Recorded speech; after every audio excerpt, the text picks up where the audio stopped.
Encontro Casual.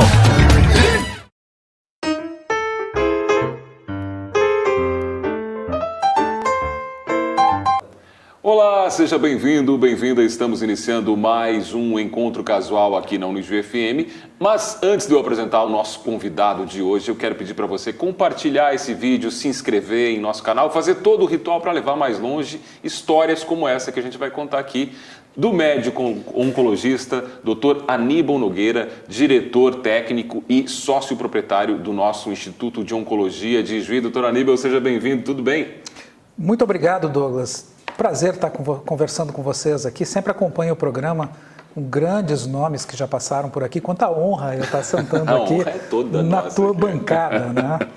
Bancada do curso de comunicação, doutor Aníbal. Isso aí. Vamos fazer como a gente faz aqui no início, que é voltar no tempo, né? E lembrar do Aníbal ainda criança. A vocação de médico, que é uma das grandes vocações, todas são, mas a de médico e de professor, para mim, são as que mais precisa se ter uma vocação. A sua vocação já aparecia lá no Aníbal menino ainda? A minha vocação de cientista, acima de tudo, é de médico. Então, quem me conhece desde criança, os meus amigos de longa data, de infância, que eu ainda os cultivo, ainda converso, ainda estão na minha lista de WhatsApp. Lá do Mato Grosso, né? Lá do Mato Grosso. Eu sou nascido em Dourados, no Mato Grosso do Sul. Sou de família tradicional de Dourados. Meu bisavô foi um dos fundadores da cidade, Ciro Silveira de Mello. Foi o primeiro presidente da Câmara de Vereadores quando a cidade se consolidou como município. E ele é de Cruz Alta, então eu acabei fazendo o caminho inverso. Né? Foi voltando. Sempre. Esse retorno que tu diz, eu sempre mentalmente refaço esse caminho. Por mais longe que eu esteja, eu sempre volto para casa, como diria Mahatma Gandhi. Mas eu não volto para a minha casa de Dourados, porque também, com tanto tempo de estrada, e a gente vai falar disso, eu saí adolescente de casa para estudar. E eu nunca mais voltei para minha casa, ali para o quarto que eu morava com os meus pais. Como diria Carlos Drummond de Andrade, né, Minas não há mais, Minas é só um quadro na parede. Dourados não há mais, Dourados é só um quadro na parede. O que existe é essa trajetória de volta para quem eu era e para quem eu me tornei, nesse trajeto, né, nessa jornada toda que nos traz até aqui. E eu sempre faço esse retrocesso, eu sempre olho o menino por detrás do homem, como diria Machado de Assis. E eu ainda sou o reflexo do menino.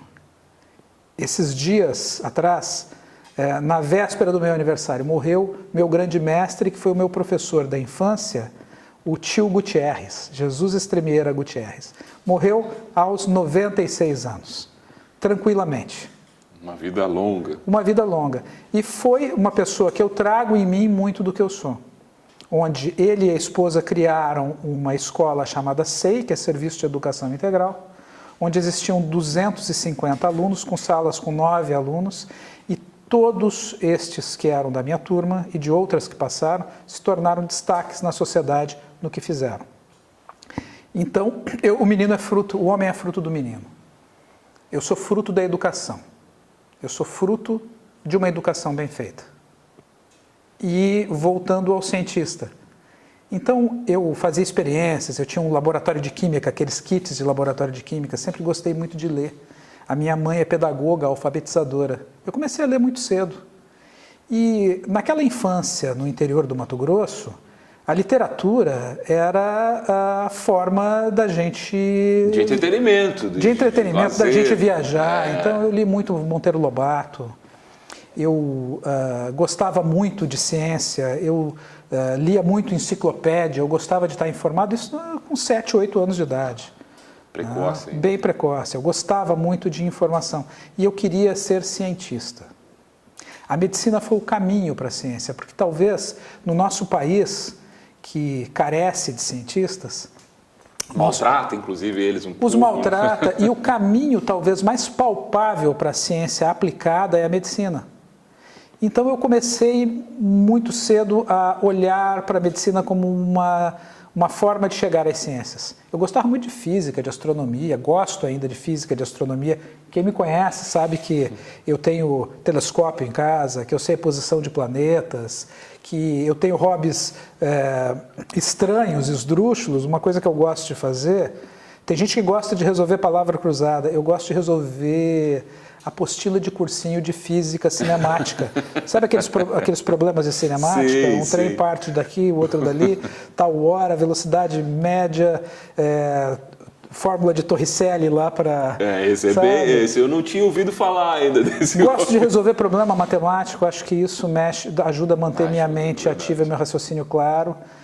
E desse pequeno cientista, então, eu passo a gostar de medicina. Eu tenho um tio que é médico, que é Dr. Elias Nogueira Pérez. Tinha uma influência na família, então? Uma influência na família que é irmão do meu pai, o irmão mais novo do meu pai, e que é um dos pilares lá na região centro-oeste da saúde pública. Meu tio formou-se em Campinas, na década de 70, ele vai na década de 70 para o norte do Mato Grosso, adiante de Sinop, chamado Cidade de Vera. Ora, naquela época Sinop tinha 20 mil habitantes, Sinop acho que tem 200 mil habitantes quase hoje. E meu tio, ele e uma freira alemã montam um pequeno hospital e ele passa a ser o único médico num raio de 250 a 300 quilômetros, com histórias fantásticas dessa época. Ele vai à Universidade Federal do Mato Grosso, onde ele funda o Instituto de Saúde Coletiva. Lá ele foi homenageado especial de mais de 10 turmas de medicina, criou o internato rural. Meu tio tem uma característica, ele nunca cobrou uma consulta. Não cobrou? Nunca cobrou uma consulta. Ele dedicou a medicina à medicina pública. Claro, ele é muito bem remunerado como professor da universidade. E sempre foi remunerado aonde passou. Mas ele nunca praticou a medicina privada. E ele sempre manteve na sua casa um ambulatório, um consultório onde ele atendia as pessoas completamente gratuitas. E nesse universo o senhor está presente? Nesse universo eu estou presente. Nesse universo eu fui inserido com muita literatura, com muito contexto. Quando eu vou morar em Cuiabá, onde eu fiz minha faculdade de medicina, eu sou hóspede da casa dele, onde ele foi pró-reitor, ele foi envolvido em todos os processos acadêmicos, né? E entra nesse caminho de como que eu chego até aqui, né? Eu chego até aqui por uma sólida formação profissional e pessoal em saúde pública. Antes do Aníbal oncologista, tem um Aníbal sanitarista por detrás disso. A minha formação pessoal e a minha visão como ser humano, a minha visão de médico sobre o ser humano, é a visão da saúde coletiva. Então, nessa trajetória, a gente volta lá no tempo, né? Dourados era uma cidade que hoje é uma cidade universitária. Dourados tem 5, 6 universidades. Tem uma universidade federal, é a Universidade Federal da Grande Dourados, né? Tem a Federal do Mato Grosso do Sul, a Federal de Dourados. Mas na minha época não havia curso de medicina e boas formações estavam fora. E minha família sempre fez bons investimentos em educação. Então, minha família me educou muito bem, me investiu capital na minha formação, na formação dos meus irmãos. Eu fui para São Paulo para estudar, né? Onde eu tive a oportunidade de fazer uma das melhores segundo graus aí do Brasil e tive contato com muita gente interessante, contatos que permanecem até hoje. E nessa minha formação pessoal, eu acabo passando no vestibular. Tive uma trajetória de quase ir para Cuba fazer faculdade de medicina. Conta um pouquinho, falou fora do ar. Existia na época um convênio entre o governo Fernando Henrique Cardoso e Cuba, que era para atrair recursos para Cuba, né? Sem nenhuma ideologia. Eu acho que o meu flerte com o regime cubano destruiu todas as minhas ilusões e me mostrou a realidade do que aquilo realmente significava. E nesse contexto, alunos brasileiros poderiam se inscrever para Cuba cursar. Uma referência, né? Deixar, se alguém não sabe, uma referência em saúde. Na época se falava muito, existia muita propaganda, o que frustra é a realidade, né? Então a gente poderia fazer a faculdade lá, a faculdade era paga, eram $7 mil por ano, isso era uma forma de atrair dinheiro, recursos para lá. Lá na época um professor ganhava $30 por mês, né? E a gente acaba se deparando com uma universidade em Cuba que não tinha... Livros tinha. Haviam muitos livros com impressões muito boas, todos impressos na antiga União Soviética.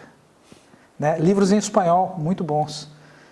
Não tinha informática e não tinha acesso a novos estudos. Você fazer medicina sem informática, mesmo numa época que a informática começava a entrar, era muito difícil.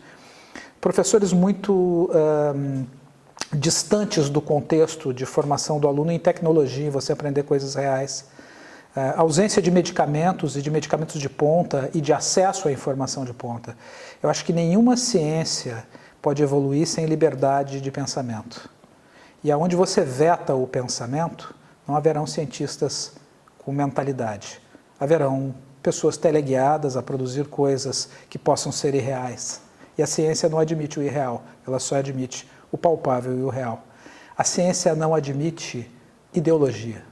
Ciência não tem gênero, ciência não tem ideologia. E que continue assim. Ciência não tem crença. Em qualquer lugar onde a ideologia vá acima das leis normais, que eu digo que existem coisas que não são revogáveis, a gravitação universal não é revogável. As coisas vão orbitar querendo nós ou não, entendeu? Então, mas em lugares que tentam revogar essas leis naturais, é impossível que a ciência evolua de forma séria e coerente. Qualquer tipo de pensamento. Onde a liberdade não existe pensamento. E esse contato que o senhor teve fez mudar radicalmente as minhas ilusões de adolescente e de jovem e perceber a realidade do mundo e de um sistema que não pode funcionar. Onde é tolhida a liberdade, você pode até tentar matar a fome do povo, mas a maior fome que todos têm é a fome da liberdade e ser livre. Ser livre é poder pensar e poder, acima de tudo, expressar o que você pensa. Eu acho que essa é a maior liberdade que o ser humano pode ter. O ser humano tem que estar livre para pensar e falar o que pensa. Exatamente. E nesse momento eu vinha de um foco onde eu vou para São Paulo estudar e eu era focado em passar no vestibular da USP e da Unicamp. Eu queria fazer a formação que meu tio fez. O caminho que ele fez. Dele. Eu conhecia os professores da Unicamp, que eram ex-colegas dele e tudo, e eu tinha uma forte vontade de fazer mais até a Unicamp. E eu presto vestibular, demorei para entrar na faculdade de medicina. Eu fiquei 3 anos tentando e na primeira vez que eu fui para a segunda fase da FUVEST e da Unicamp, a segunda fase cai a concorrência de 150 por 1 para 3 por 1. E fizeram uma festa no primeiro ano, o Aníbal apareceu no jornal da cidade, que o Aníbal passou de Dourados para a segunda fase da Unicamp e da FUVEST, que é da USP. Né? E a maior derrota de todas é você perder para você mesmo. Né? E eu fui lá e não passei. No segundo ano, eu falei, agora eu vou me dedicar muito mais e vou estudar muito mais e vou passar. E o meu rendimento foi pior. A pressão, será? E na terceira vez que eu presto, o meu rendimento foi pior ainda. E eu não tinha prestado vestibulares em outros lugares. E existiam excelentes faculdades, como no Mato Grosso, em Campo Grande, aqui a Unijuí não tinha curso de medicina, ainda, né? Mas aqui em Santa Maria, no Rio Grande do Sul, em vários lugares. Mas aquela coisa do foco que a gente tinha.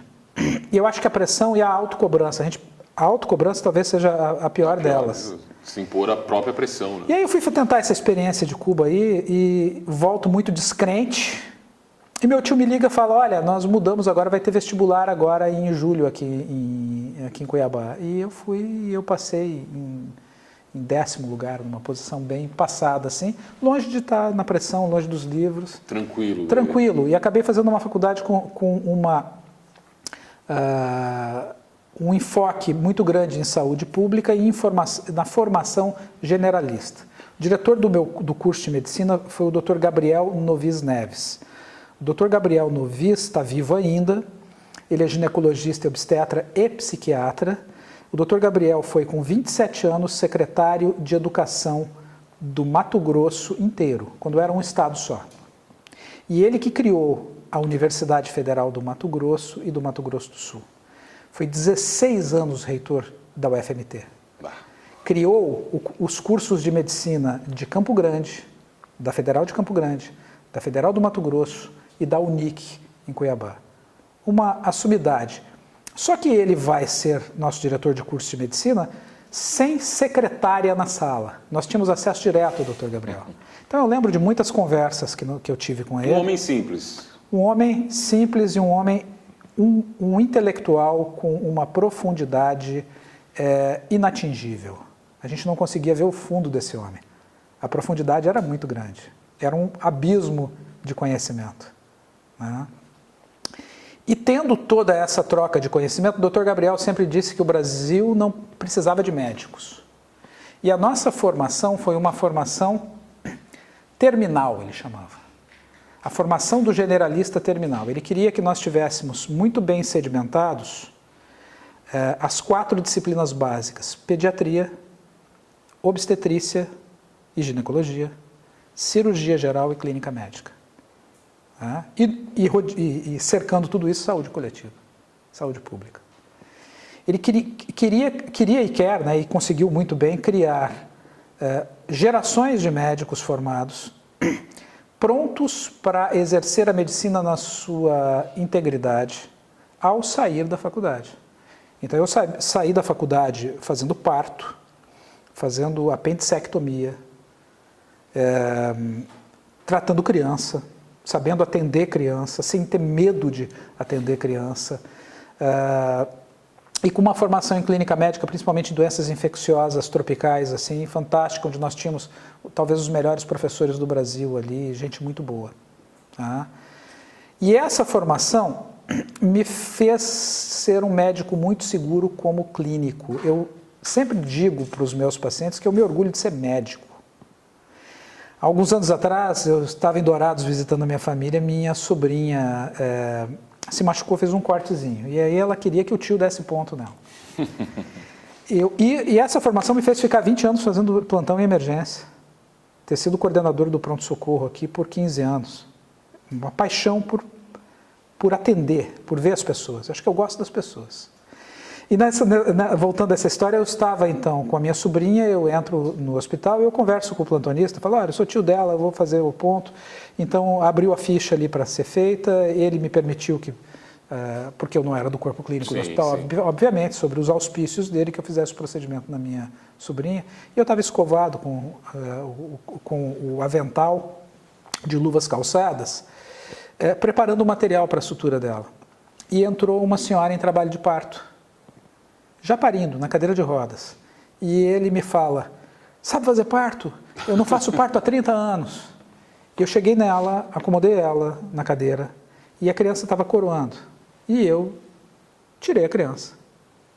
Peguei a criança nas mãos, peguei um avental que estava do lado estéril, enrolei a criança, limpei, cortei o cordão umbilical. E pedi para o enfermeiro subir correndo com ela para a pediatria, para os primeiros cuidados. Decantei a placenta, tirei a placenta dela, não foi feita episiotomia, era uma senhora que estava no seu 3º parto, então esse parto evoluiu muito bem, mas muito rapidamente, nasceu praticamente na cadeira. E o nome da minha sobrinha é Carolina, e ela colocou o nome da menina de Carolina. Ela colocou o nome de Carolina, olha que legal. Então, assim, olha, eu passando fiz um parto, né? Acho que passei por todas as experiências possíveis em medicina com 20 anos de emergência. 20 anos é muito tempo, né? É bastante tempo. Aliás, 20 anos, se eu não me engano, é o tempo que o senhor vem para Ijuí. Para Ijuí. E aí nós vamos contar essa história no segundo bloco. Tá certo. Chegou a parte mais difícil do programa, doutor Aníbal, que é a escolha das músicas do Encontro Casual. Tá. Uma de cada vez? 2 de cada vez. 2 de cada vez? O que a gente vai ouvir? As 2 primeiras? Tá, eu vou... Uma que eu tenho que pedir é esse retorno mental que você falou do homem para o menino. Eu sempre faço pensando nessa música. Strawberry Fields Forever. Um clássico dos Beatles. Eu sempre volto para o meu campo de morangos. Eu sempre volto para casa. Mesmo que minha casa não esteja mais lá. Que as pessoas que eu conheci, que os lugares que eu conheci estejam modificados com o tempo. Mas esse reencontro comigo mesmo, eu sempre faço. Strawberry Fields Forever. Nossa, e a segunda, doutor Aníbal, fechar esse primeiro eu sou um cara rock and roll, sabe? Eu gosto muito de rock and roll, eu gosto muito de bons solos de guitarra. E eu gosto muito do rock clássico.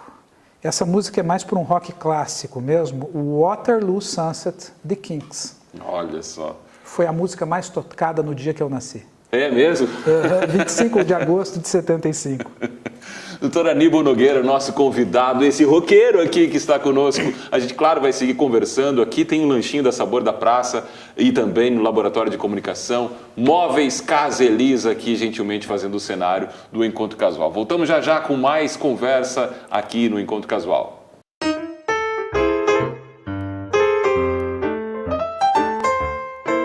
Vamos seguindo o Encontro Casual aqui na Unijuí FM, que recebe hoje o médico oncologista, diretor técnico e sócio proprietário do Instituto de Oncologia de Juí, Dr. Aníbal Nogueira. Vamos falar um pouquinho dessa volta aqui às suas origens, já que o tio era de Cruz Alta, né? O pai era de Cruz Alta. Meu bisavô. O bisavô era de Cruz Alta.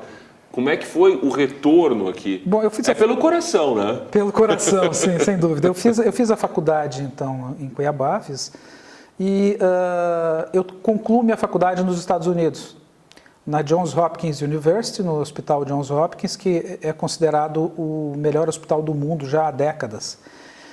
E uma coisa interessante, eu fui o primeiro interno de medicina estrangeiro, não estudante da Universidade Johns Hopkins. Quando eu tentei essa modalidade de fazer algum estágio lá, eles me negaram, falaram que dentro do hospital não, eu poderia fazer alguma coisa dentro da universidade em pesquisa. E eu acabei conhecendo no Brasil, através de um grande amigo meu, que é o Dr. Nicandro Figueiredo. Dr. Nicandro Figueiredo, hoje, ele é o chefe da cirurgia de coluna e neurocirurgia do King's Hospital em Dubai. E o Nicandro era um amigo meu e que ele me apresentou ao falecido este ano Dr. Donlin Long, que era o então quarto sucessor do Harvey Cushing na cadeira de Neurosciences da Johns Hopkins. Um grande neurocirurgião. Tem um filme, The Gift Hands, que conta a história do Ben Carson, que é um dos grandes neurocirurgiões da Johns Hopkins que eu conheci. Eu tive a oportunidade de estar com ele, ter tido aula com ele várias vezes. Quanto tempo lá, doutor Aníbal, nos Estados Unidos? Uma cadeira inteira do internato, que são 3 meses e meio. 3 meses e meio. Uma cadeira toda. E a história do Ben Carson, né, ele tem lá o Don Long, que eram os dois. Eles fizeram aquela primeira separação de siameses, a neurocirurgia de horas, na década de 70. E esse filme é com o Cuba Jr., né? Esse ano nós perdemos Don Long, que acabou sendo a pessoa que eu encontrei aqui no Brasil num congresso, conversei com ele, e ele me disse assim, bom, você é amigo do Nicandro, você escreva uma carta para a universidade, para o diretor do curso de medicina, e você diga que você gostaria de ser o meu convidado, lá sendo meu interno dentro do Johns Hopkins Hospital. Eu escrevi isso e ele mandou uma carta dizendo que ele me receberia. E foi a primeira vez que o colegiado aprovou que um aluno não da Johns Hopkins University pudesse frequentar o hospital. E a formação médica lá é um pouquinho diferente nos Estados Unidos. Lá o médico ele tem 4 anos de um curso básico antes. Então, é como se ele fizesse biologia pura ou até matemática pura. Tem médicos que fizeram lá uma engenharia básica, que eles chamam de college, que são 4 anos pré. Depois desses 4 anos, entra-se realmente na faculdade de medicina, onde são 4 anos de formação. São 8 no total. No total, 4 anos de formação. Aqui no Brasil, são 6 anos corridos, onde os 2 últimos anos é o do interno. Interno, de medicina, que é o doutorando aqui. Lá é separado. Com 4 anos ele é médico. E ele vai necessitar de uma formação complementar de médico interno, mas já com o status de médico. Então, eu passo a ter status de médico sendo acadêmico de medicina, porque eles me colocam como interno da Johns Hopkins. Foi uma experiência fantástica que me deu contato com a pesquisa e me abriu aí possibilidades e contatos no mundo todo. O Dr. Long, eu fui eternamente grato a ele e sempre mantive contato até a sua morte agora no começo desse ano. Um dos ícones aí das neurociências no mundo. E volto para o Brasil, venho para o Rio Grande do Sul para fazer geriatria na PUC de Porto Alegre. E venho para cá, onde eu já tinha um lugar pronto em Cuiabá para ficar. Eu já era do corpo clínico da Santa Casa. Fora a história da família mesmo, Da família, né? e meu Das tio raízes, era, enfim. naquele momento, o secretário de saúde de Cuiabá. Era quase uma placa gritando, né? Venha Volta pra cá. para cá, venha para cá, você vai ter todas as oportunidades. E eu venho para Nova Ramada. Primeiro, a família da minha esposa é de Ajuricaba, a doutora Joyce Votrich, que é natural de Ajuricaba, daqui da região, fez faculdade lá conosco, em Cuiabá também, foi minha caloura. Ah, é? E nós E nos lá conhecemos, lá. e nós casamos ainda na faculdade. Nós temos 25 anos juntos. Nós estamos há 25 anos juntos. Completamos agora em junho. E eu conheci o finado Hard Aikoff, que era o então prefeito de Nova Ramada, uma cidade que tinha acabado de começar, com desafios tamanhos em nível de saúde pública. E ele falou para mim, um dia você não quer trabalhar aqui? Falou brincando. E um dia faltou médico lá, ele me ligou. Eu falei, não, eu topo. Com o desafio de eu morar numa cidade do interior, praticamente zona rural, uma cidade com pouca área urbana. E eu fiquei 2 anos em Nova Ramada, eu ajudei a organizar a saúde e eu estive em todos os domicílios. Eu conheci a cidade toda. E eu tive um prazer muito grande de trabalhar lá. Lembrando um pouco dos passos do seu avô, né? Do seu meu tio, desculpa, do seu tio. Eu queria justamente fazer esse caminho, ou então vivenciar um pouco desse caminho. E eu acho que eu vivenciei, isso me deu uma bagagem muito boa de relacionamento humano e de conhecimento da cultura regional onde eu estava me introduzindo. Porque você, antes de tratar o homem, você tem que conhecer o homem. Você tem que conhecer o ser humano que está portando a doença. Porque nós não tratamos doenças, nós tratamos pessoas. E eu acho que essa minha inserção no profundo interior, numa das poucas cidades que não tem ligação, talvez a única cidade do estado sem ligação asfáltica até hoje, me fez conhecer os seres humanos que estão no interior, a cultura do imigrante, e fazer grandes amigos. Eu tenho E não está faltando, inteiras. doutor, desculpe lhe interromper, mas já lhe interrompendo, não está faltando um pouquinho disso, exatamente, eu não quero perder isso, por isso lhe interrompo, de conhecer dos médicos, estou falando da medicina, conhecer o homem antes de conhecer o paciente? Acho que falta no ser humano de hoje. No ser humano, é verdade, não só no médico. A rede social, né, o ser humano de rede social, ela nos aproxima e nos distancia. É o nosso paradoxo tecnológico. A tecnologia nos aproxima, eu consigo falar vendo a imagem com alguém do outro lado do mundo em tempo real, mata saudades, mas ela nos distancia de quem está próximo. Né? E essa conexão entre pessoas, ela é essencial para que a medicina aconteça. A medicina é uma ciência observacional, é a mesma ciência em termos filosóficos, porque medicina é uma filosofia. O pai da medicina é um filósofo. É verdade. Não é? Hipócrates era um filósofo, não era um cientista, não era um biólogo. Não é? Então a medicina como essência, ela é uma ciência observacional, onde você tem que reparar sinais e sintomas e pistas e juntar pedaços e analisar contextos e provas e exames para chegar às suas conclusões, mas em cima do contexto psicossocial daquela pessoa que você está interagindo. E se não for despertada uma simbiose entre confiança mútua de paciente e médico e empatia, jamais se faz medicina. Aí, põe um computador para fazer, não é? Põe uma IA para fazer, mas uma IA nunca vai entender o sofrimento alheio. Nesse contexto, eu chego em Ijuí. Né? Eu sempre disse que a medicina é a ciência para tentar aliviar o sofrimento humano. A gente não cura muita coisa. Né? Mas a gente entender a pessoa e tentar normalizá-la é a nossa ciência. O Dr. Gabriel Novis Neves sempre me dizia que o bom médico é aquele que resolve os problemas da sua comunidade, da sua sociedade. De compêndios o mundo está cheio. Nós precisamos de pessoas, em todas as profissões. Isso me trouxe até Ijuí, onde eu comecei a ter contato, encaminhando alguns pacientes com o Dr. Fábio Frank. Seu sócio hoje. Meu sócio e amigo. Amigo de uma vida. Então, eu fico pensando como é que eu e o Fábio nos cruzamos.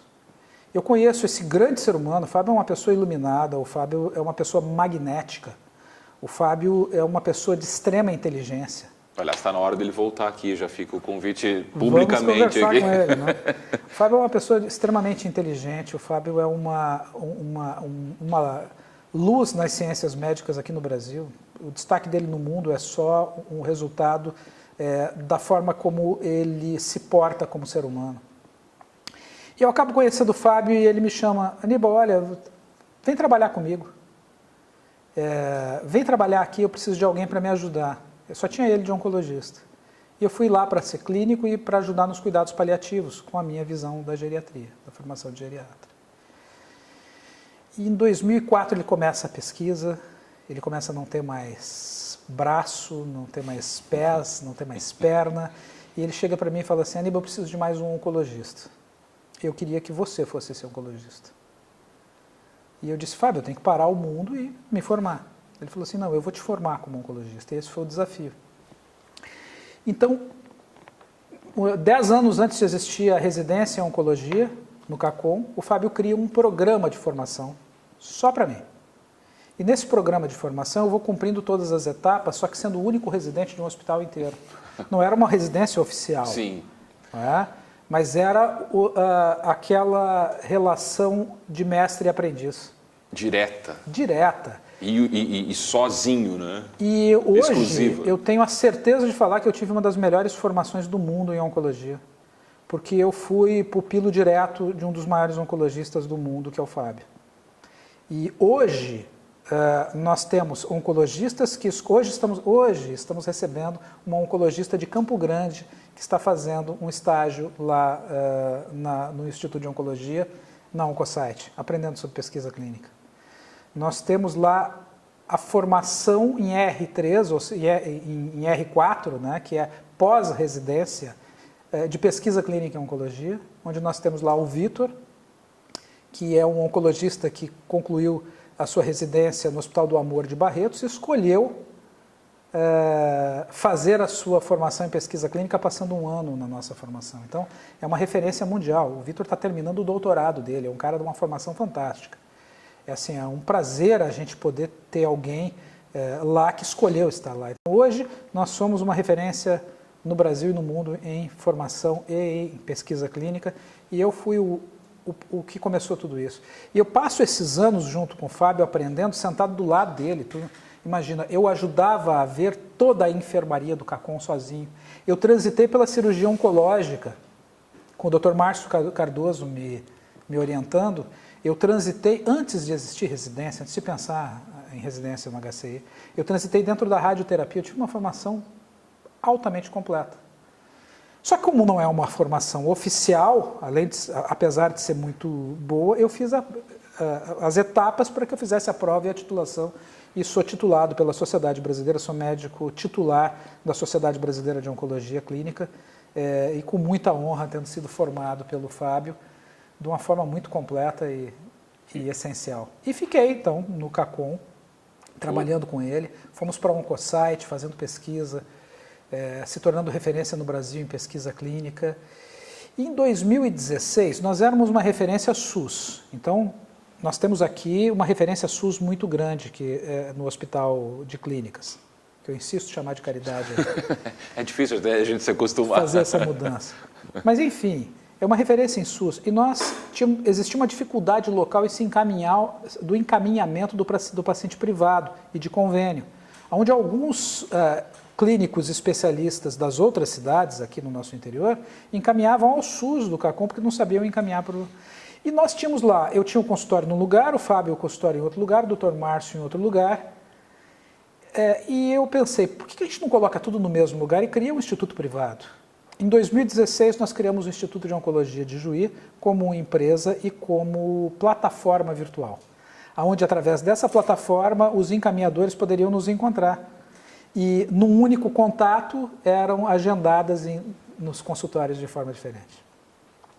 Em 2020, nós adquirimos o prédio onde é o Instituto de Oncologia de Juí e fizemos todo o planejamento para a gente estar montando essa clínica. E em 2021, nós iniciamos as nossas atividades com um centro, com um sonho, onde nós investimos a nossa vida, nós colocamos lá tudo que ganhamos. Eu sempre digo que um segredo para você crescer profissionalmente é você investir na sua própria profissão.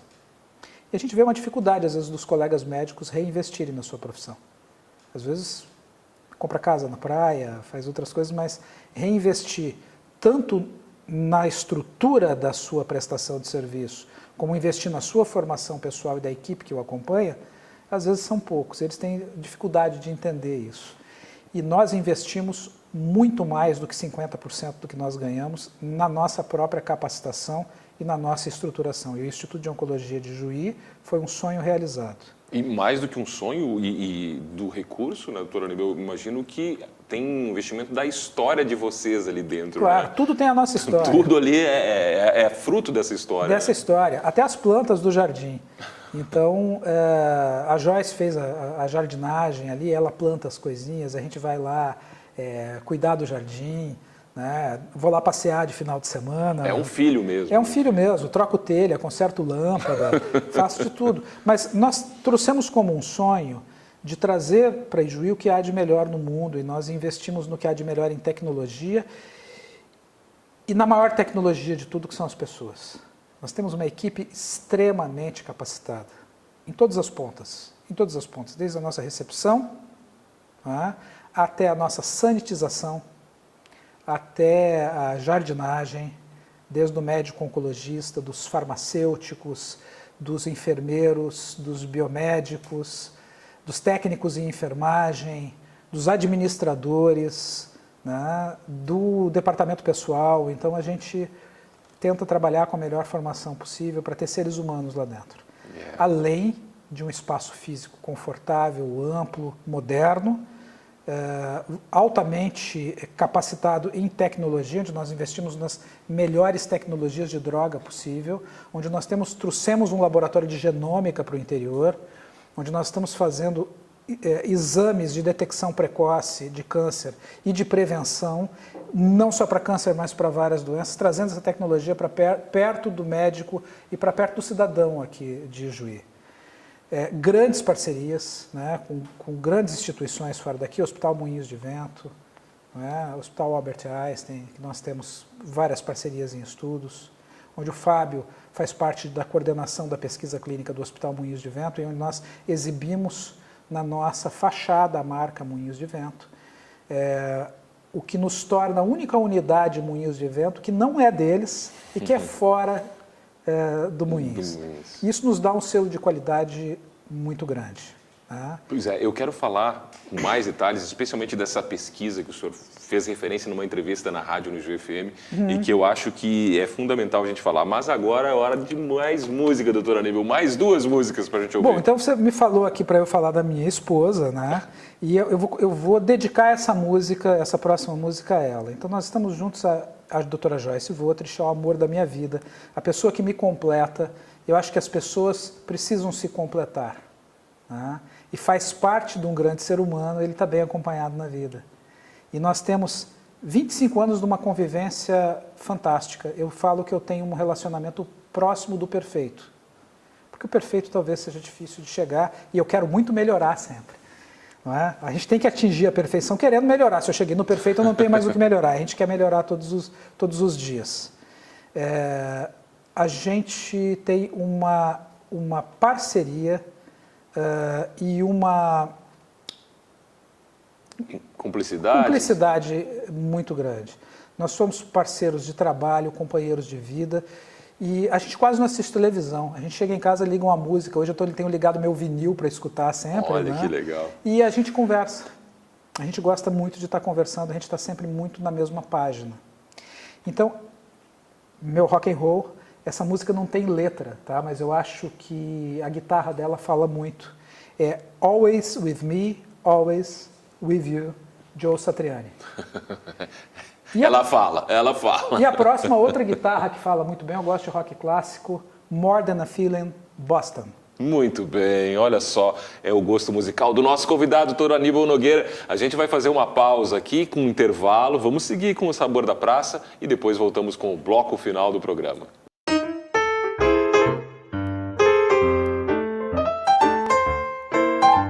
Voltamos com o Encontro Casual aqui na UniGFM, recebendo o médico oncologista Dr. Aníbal Nogueira. Dr. Aníbal, vamos falar um pouquinho sobre o nosso IOI, né, o Instituto de Oncologia de Juí, que é uma referência, virou em 4 anos já, né? 4? Nós estamos caminhando estamos concluindo o terceiro ano, caminhando para o quarto ano de atividade. Imaginava, por tudo, claro, além do investimento emocional e de recursos, que ele fosse virar tão rapidamente essa referência que hoje é? Queria muito, mas não imaginava ser tão rápido. Foi rápido, né? Rápido. A gente já era uma referência como Oncosite, né? O Dr. Fábio, a Oncosite tem 20 anos fazendo pesquisa. Então, nós já éramos uma referência, nós fizemos um caminho inverso. Normalmente, os centros de tratamento oncológico, de assistência, evoluem com pesquisa clínica. Nós evoluímos de um centro de pesquisa clínica para um centro de assistência e tratamento.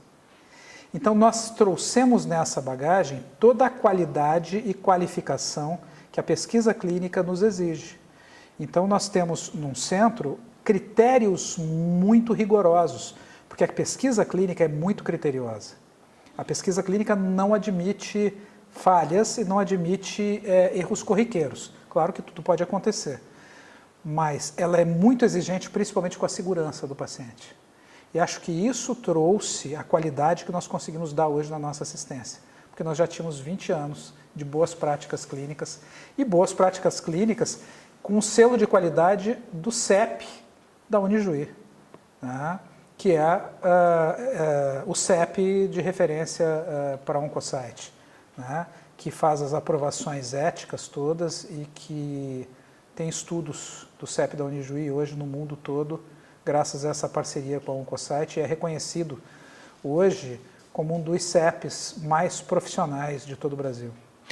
Vamos falar... CEP é um comitê de ética em pesquisa, né, que faz as aprovações éticas. Pois é, vamos falar de pesquisa, porque o quanto o Instituto tem, né, um braço todo de pesquisa e o quanto isso é fundamental hoje, na sua visão, para o avanço da medicina preventiva, né? Porque é isso, a gente se conhecer um pouco de si mesmo, para saber o que deve tratar, que olhar deve ficar atento. Eu queria que o senhor falasse um pouquinho desse trabalho, que é uma das coisas tão fortes que existe hoje no Instituto.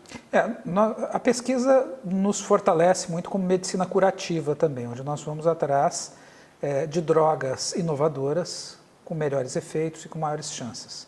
Para quem entrar nas nossas redes sociais lá, @ioi.med, né, no nosso Instagram, no nosso próprio YouTube, o YouTube do Instituto de Oncologia de Juí, ou na nossa página na internet também, vai ter contato com muito material. Tem muitos depoimentos. Nós temos hoje rodando, até nessa semana agora, rodando no Instagram, o depoimento da Franci Deconto, que é uma paciente lá de Santa Catarina, e que ficou sabendo por uma amiga que nós tínhamos pesquisa aqui em Juí e acabou vindo tratar com a gente, foi encaminhada, recebendo um tratamento inovador que era completamente inalcançável pelo SUS ou até mesmo para quem judicializasse. E está indo muito bem com a doença controlada, né, no caminho da cura. E a pesquisa ela tem possibilitado isso a muita gente. E é através da pesquisa que nós desenvolvemos novas tecnologias no caminho da cura. Eu acho que curar é difícil. Curar é difícil, como eu lhe disse. A medicina ela está aqui para aliviar o sofrimento humano. Mas a busca da cura é a nossa busca eterna como médicos, né? Nós seremos sempre frustrados, porque nós queremos sempre a cura, né? E nós todos morremos. Nós buscamos o santo graal, a eternidade, a fonte da juventude, e nós nunca chegamos. Mas nós vamos pesquisar. Eu acho que essa busca por viver mais e viver com qualidade é o que move os seres humanos. E nós buscamos a cura, nunca vamos nos contentar e vamos estar sempre em busca de novos tratamentos e, principalmente, oportunizando isso às pessoas. A pesquisa clínica hoje, graças a uma parceria privada entre universidade, entre Oncosite, indústria farmacêutica, nós temos hoje mais de 150 pessoas recebendo tratamento lá no IAI, dentro daquela estrutura toda, com todo o conforto, com toda aquela equipe, tratamentos de última geração, tratamentos de ponta, muitos deles que ainda nem existem no Brasil, completamente gratuito. Olha só. Completamente gratuito. Então, a pesquisa clínica é ao alcance de todos que possam participar de um protocolo. São mais de 120 protocolos de pesquisa hoje, conduzidos pelo Dr. Fábio, recrutando pacientes. A maior parte deles nós tivemos aqui em vacina da dengue, vacina para melanoma, em todos os tipos de câncer. Então, se uma pessoa tem câncer, se você tem câncer, se o seu familiar tem, ou teve um diagnóstico, procure a pesquisa clínica no Instituto de Oncologia de Juí. Nós podemos ter algo inovador para oferecer. Não é?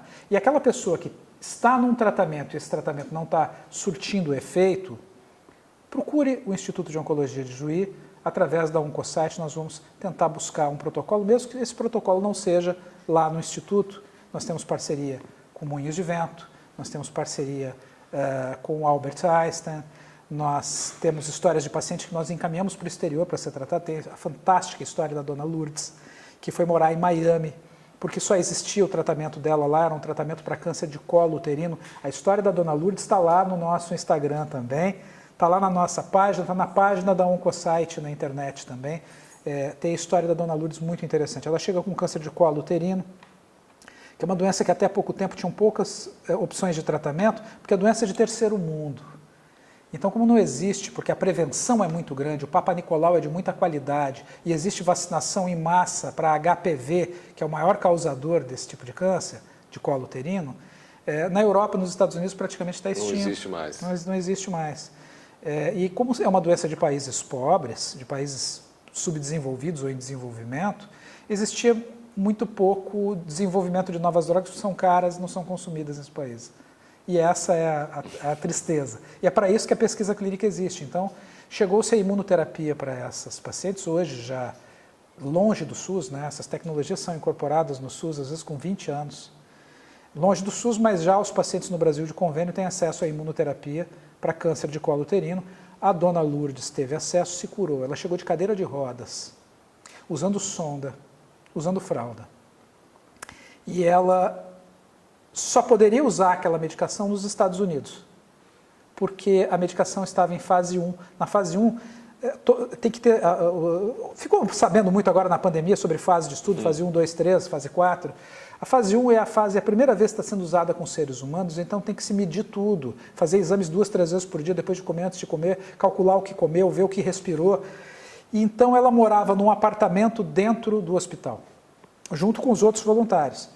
E ela foi para Miami, com todas as despesas pagas, morando para poder utilizar da droga que era a última esperança para ela, e levou uma enfermeira brasileira que falava português, porque ela não falava inglês, e ela precisava interagir de forma técnica e juramentada com a equipe. Né? Então, tinha que ser uma tradução que fosse fidedigna e que a pessoa assinasse embaixo que aquilo era real. Então, bancado pela indústria farmacêutica. Ela leva o filho dela com 15, 16 anos e ela mora 1 ano e meio em Miami. E quando a droga já entrou no Brasil, já foi aprovada no Brasil, ainda em fase de estudos, mas aprovada para estudo, nós tínhamos a droga, então ela pôde voltar para o Brasil e concluir o seu tratamento lá no Instituto de Oncologia de Juí.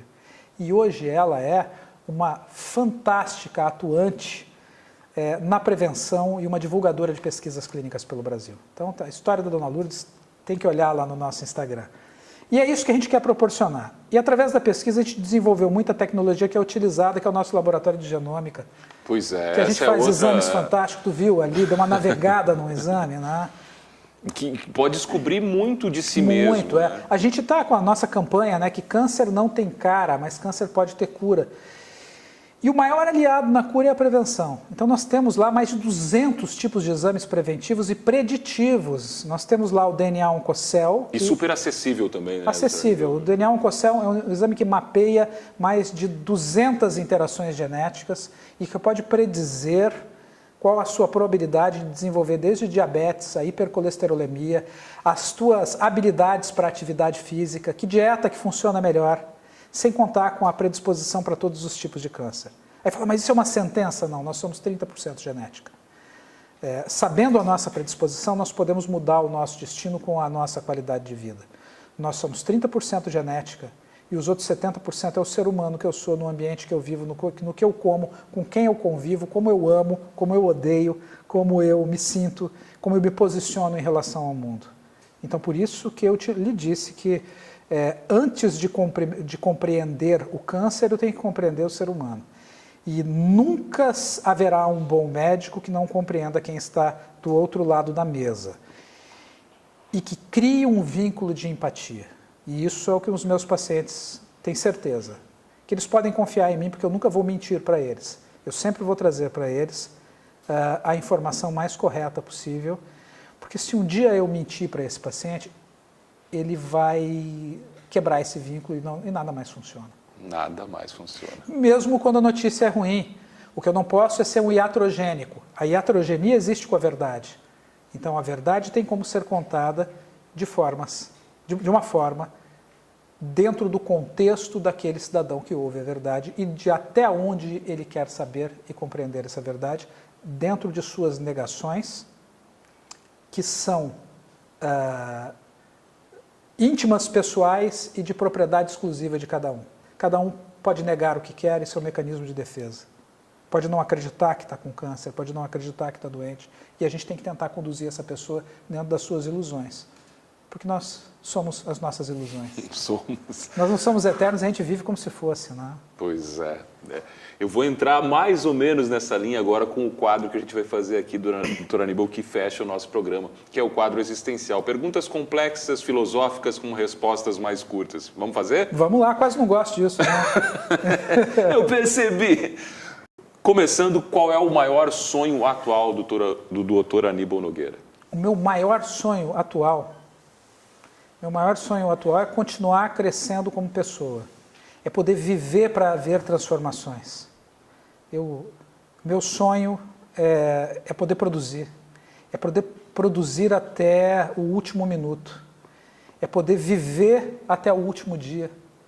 Então, eu sonho nisso. Eu sonho em crescer sempre como ser humano. Eu quero que o dia de amanhã seja melhor que o de hoje.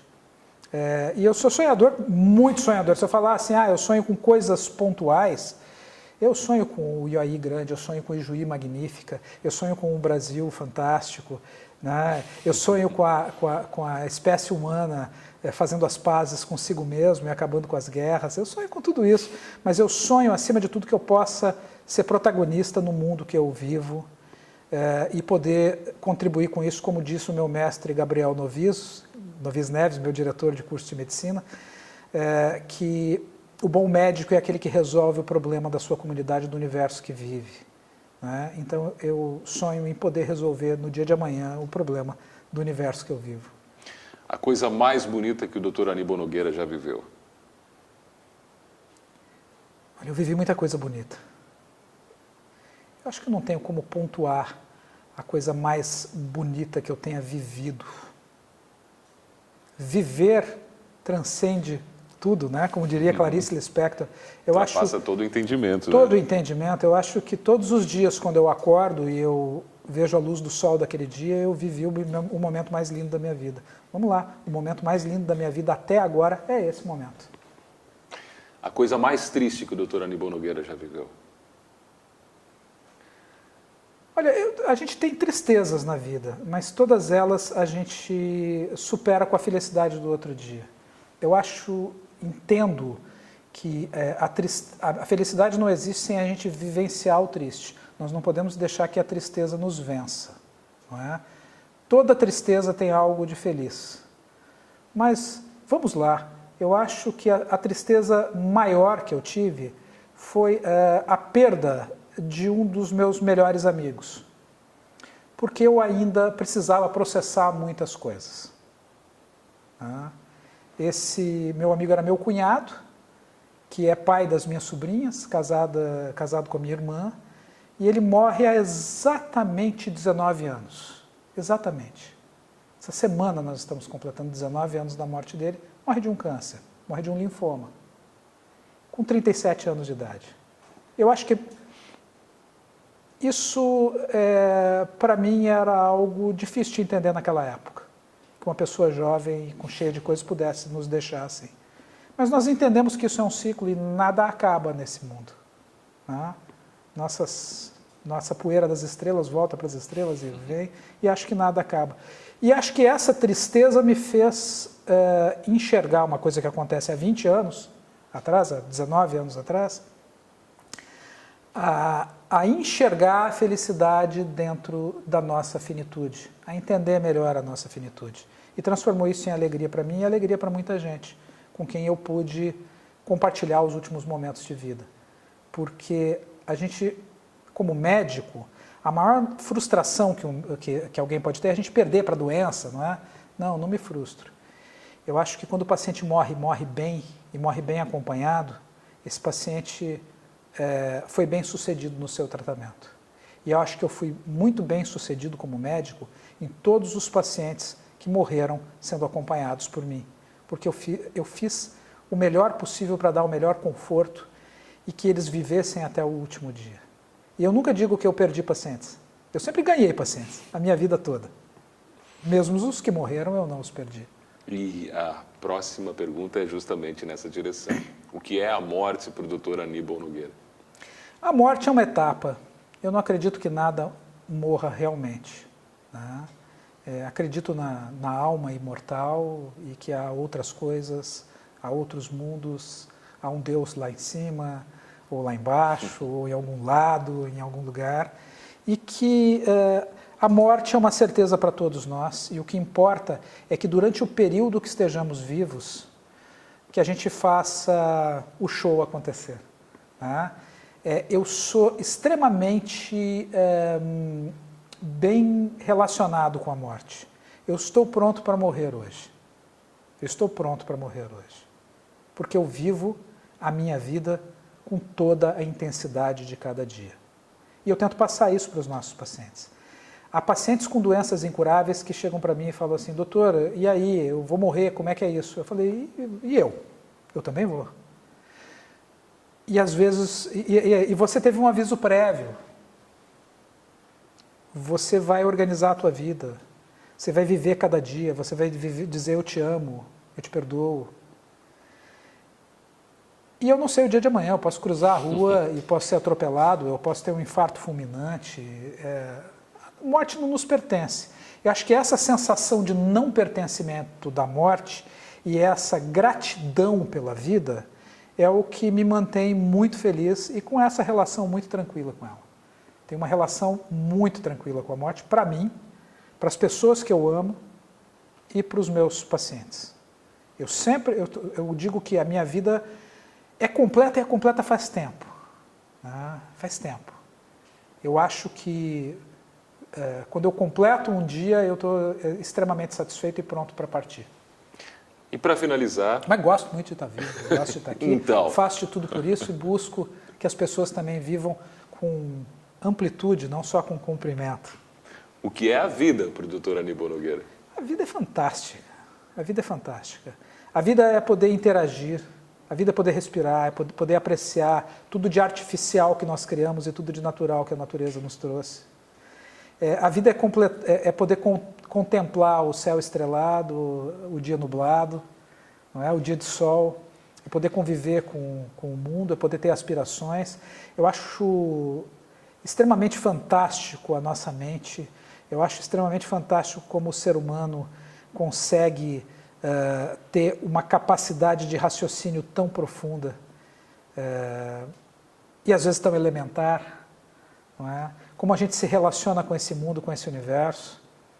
E a busca de conhecimento. Eu acho que o que eu busco é conhecimento. Eu acho que se eu passar dessa vida e o próximo paraíso não for uma etapa para eu ter mais conhecimento e enxergar as coisas que eu não enxergava antes, não tem sentido. Vai ser frustrante. Vai ser frustrante, não, vai ser muito frustrante. Mas não vai ser assim, como não foi frustrante o nosso papo aqui. Quero Muito agradecer muito aqui a sua presença. Agradecer a Laís, que voltou aqui à Rádio no GFM, nossa ex-colega, ele trouxe, conhecer um pouco da sua história, da sua caminhada e esse transbordar de conhecimento que o senhor traz junto consigo aqui, essa luz, essa energia, esse fazer o show acontecer usando as suas palavras. Muito obrigado por fazer o show acontecer aqui na nossa rádio, nesse programa, contando um pouco da sua trajetória. Que ótimo programa, uma conversa fantástica, um clima muito bom, a equipe muito 10 aqui. gosto musical da equipe aqui nos intervalos, a gente conversando também, muito bom. Os bastidores são bons, Os bastidores são bons aqui, muito bem. Parabéns para você. E além disso, quero que o senhor anuncie as duas últimas do programa. Com o que a gente fecha musicalmente esse programa? Vamos lá, eu vou fechar, eu gosto de rock, eu não posso deixar de colocar um rock nacional. Então eu vou colocar algo que, na época que foi lançada a música, nós pensávamos muito, e o autor disse, da cura da AIDS, né? Que a nossa geração tinha muito medo de morrer de AIDS, né? E levou embora nossos ídolos, né? Hoje uma doença controlável se curando até, né? Onde já se reverteu,